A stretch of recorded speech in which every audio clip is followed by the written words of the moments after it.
Hello and welcome students to my YouTube channel lab tech guide. अगर आप इस channel पर नए हैं तो जल्द से जल्द चैनल को सब्सक्राइब कीजिए और साथ में दिए हुए बेल आइकन को भी प्रेस कीजिए ताकि हमारे नई वीडियोस की नोटिफिकेशन सबसे पहले आप तक पहुंचे और आप एक नॉलेज जो एनाटॉमी फिजियोलॉजी के रिलेटेड है या लैब टेक्नीशियंस के रिलेटेड जो भी नॉलेज है वो आप इजीली गेन करें। और हमारे जो टॉपिक्स हैं वो बहुत ही शॉर्ट होते हैं और इंटरेस्टिंग होते हैं और जो फैक्ट्स होते हैं हम फैक्ट्स पे बात करते हैं। तो आज जो हमारा टॉपिक है वो स्टोमक है। तो स्टोमक के बारे में आज हम पढ़ेंगे। तो स्टोमक क्या होता है? स्टोमक एक J shaped hollow muscular bag होता है। ठीक है students, J shaped hollow muscular bag connected to the oesophagus at its upper end. जो इसका स्टमक का ऊपर वाला पार्ट होता है वहाँ पे ये ईसोफेगस के साथ कनेक्ट होता है and to the duodenum at its lower end, और लोअर एंड पे ये ड्यूडेनम के साथ अटैच्ड होता है। वो हम अभी आपको डायग्रामिकली भी इस वीडियो में आगे दिखाएंगे। तो स्टमक के पार्ट्स तो स्टमक की डेफिनेशन क्या है? Is a J shaped hollow muscular bag connected to the esophagus at its upper end and to the duodenum at its lower end। और स्टोमक की जो कैपेसिटी होती है, स्टोमक की कैपेसिटी 1200 से 1500 ml की होती है। कितनी होती है? 1200 से 1500 ml की स्टोमक की कैपेसिटी होती है। और ये इसका वॉल्यूम होता है, वॉल्यूम जो स्टोमक का होता है वो 1200 से 1500 ml का वॉल्यूम होता है। बट इसकी कैपेसिटी जो है वो ग्रेटर देन 3000 होती है। 3000 ml से ज़्यादा इसकी कैपेसिटी होती है। और जो स्टोमक होता है इसके दो कर्वेचर्स होते हैं, ग्रेटर कर्वेचर और लेसर कर्वेचर। तो इन दोनों में फ़र्क क्या है? तो ये जो ग्रेटर लेसर कर्वेचर है ये इनर यानी कि अंदर वाली राइट साइड से होता है। ये कनकेव शेप में होता है। ये वाला कर्वेचर, लेसर कर्वेचर, ये कनकेव शेप में होता है और इनर साइड होता है वो भी राइट साइड। तो इस कर्वेचर को हम लेसर कर्वेचर कहते हैं। और वहीं पे जो ग्रेटर कर्वेचर है वो कॉन्वेक्स होता है और आउटर साइड होता है और वो भी लेफ़्ट साइड में होता है। तो इसको हम कहते हैं ग्रेटर कर्वेचर। अब जो ये यहाँ पे एंगल बन जाता है, ये एंगल बन जाता है लेसर कर्वेचर से, ये वाला एंगल। तो इस एंगल को हम कहते हैं इंसिसोरा एंगुलरिस। ठीक है स्टूडेंट्स। तो स्टोमक के कितने कर्वेचर्स हैं? दो कर्वेचर्स, एक लेसर कर्वेचर और ग्रेटर कर्वेचर। ग्रेटर कर्वेचर क्या है? Greater curvature outer convex surface है बॉडी की, स्टोमक की, जो कि आउटर लेफ्ट साइड होती है और वो कॉन्वेक्स होती है। तो उसको हम ग्रेटर कर्वेचर कहते हैं। और lesser curvature inner right side की जो कनकेव एरिया है उसको हम लेसर कर्वेचर कहते हैं। ठीक है स्टूडेंट्स। अब हम एनाटॉमिकल रिलेशंस देखेंगे स्टोमक की। उससे क्या मतलब है एनाटॉमिकल रिलेशंस? यानी कि पेरिटोनियम में जो बाकी पार्ट्स हैं वो उनके साथ ये कहाँ पे एग्जैक्टली लोकेट है और कौन से साइड से इसका कौन सा पार्ट आता है।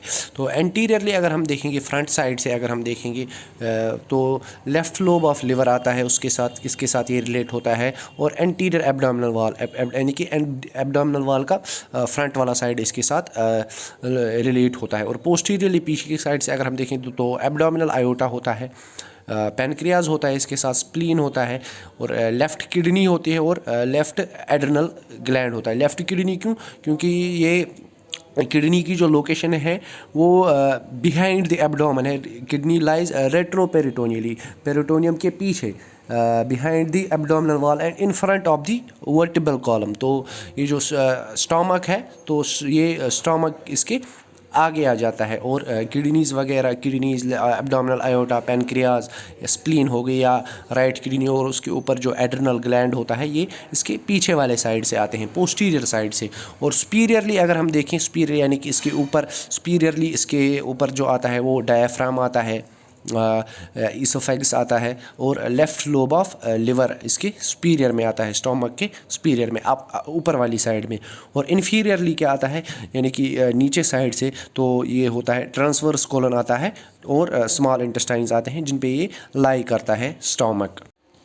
तो अब पेरिटोनियम में जो पेरिटोनियल कैविटी है, अगर उसमें हम उसको हम कितने रीजन, 9 रीजन्स में डिवाइड करते हैं। तो ठीक है, तो अब हम क्यों पढ़ रहे हैं, क्योंकि हमें स्टमक की एग्जैक्ट पोजीशन जाननी है, स्टमक किस वाले रीजन में आता है। तो सबसे पहले ये है राइट हाइपोकॉन्ड्रिक रीजन, और इसी के साथ में ही लेफ़्ट हाइपोकॉन्ड्रिक रीजन, और उसके साथ ही यहाँ पे आता है right lumbar region, left lumbar region, right iliac fossa, left iliac fossa, और सबसे ऊपर आता है एपिगैस्ट्रिक, ये ऐसे आपको याद रहेगा, और नीचे आता है हाइपोगैस्ट्रिक, एपी यानी कि ऊपर वाला पार्ट, और हाइपो यानी कि लोअर वाला पार्ट, और बीच में आता है अम्बिलिकल रीजन। ठीक है स्टूडेंट्स, तो ये फार्मूला है, ये एनाटॉमिकल पार्ट्स, ये आपको बिल्कुल ज़रूरी याद रखने हैं।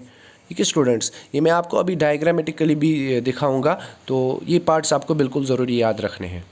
तो ये आप ऐसे देख सकते हैं, तो ये बॉडी है बनी हुई है, तो ये इस साइड को हम लेफ़्ट हाइपोकॉन्ड्रिक कहते हैं, रीजन कहते हैं, और ये राइट हाइपोकॉन्ड्रिक रीजन है।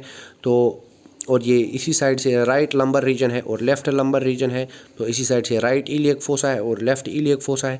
ऊपर वाले पार्ट को हम एपिगैस्ट्रिक कहेंगे, नीचे वाले पार्ट को हाइपोगैस्ट्रिक कहेंगे, और इस बीच वाले पार्ट को अम्बिलिकल रीजन कहेंगे। अब हम अगर देखेंगे कि स्टमक किस रीजन में आता है, स्टमक एपिगैस्ट्रिक रीजन में आता है।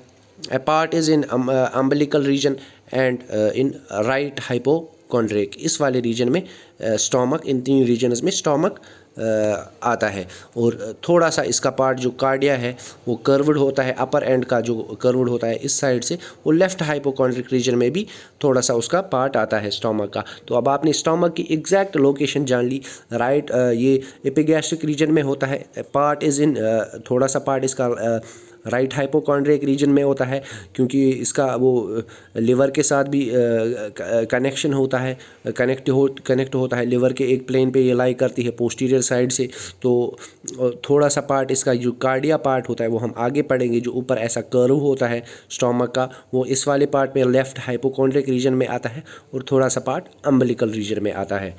ठीक है स्टूडेंट्स, तो आप आज की क्लास में आपने जाना स्टमक की डेफिनेशन और इसके एनाटॉमिकल रिलेशंस क्या हैं बॉडी के डिफरेंट बॉडी पार्ट्स के साथ, तो इसकी एग्जैक्ट लोकेशन कहाँ पे है मैं आपको ऐसे यहाँ पे दिखाता हूँ। ये ऐसे होता है और इस टाइप का होता है, तो ये आप कंसिडर कर सकते हैं। बिल्कुल मैं आपको ये एकदम नए सिरे से बना के देता हूँ। तो ये हम इसको ऐसे लेंगे, तो आधा इसका पार्ट आ गया एपिगैस्ट्रिक रीजन में, लेफ़्ट हाइपोकॉन्ड्रिक रीजन में इसका कार्डिया वाला पार्ट आ गया, अम्बिलिकल रीजन में इसका थोड़ा सा पार्ट आ गया, और राइट हाइपोकॉन्ड्रिक रीजन में इसका थोड़ा सा पार्ट आ गया। तो आज की क्लास में बस इतना ही। अगर आपको मेरी वीडियोस पसंद आती हैं तो ज़्यादा से ज़्यादा इन वीडियोस को शेयर कीजिए, इनमें बहुत अच्छी नॉलेज होती है। तो मैं अपनी तरफ से अपना बेस्ट देने की कोशिश कर रहा हूँ आपको, सिंपल फॉर्मेट में आपको समझाने की। तो ये एनाटॉमी की क्लासेस आप ज़रूर अटेंड करें और अपने फ्रेंड्स के साथ भी बिल्कुल शेयर करें। तो thank you so much for being with us.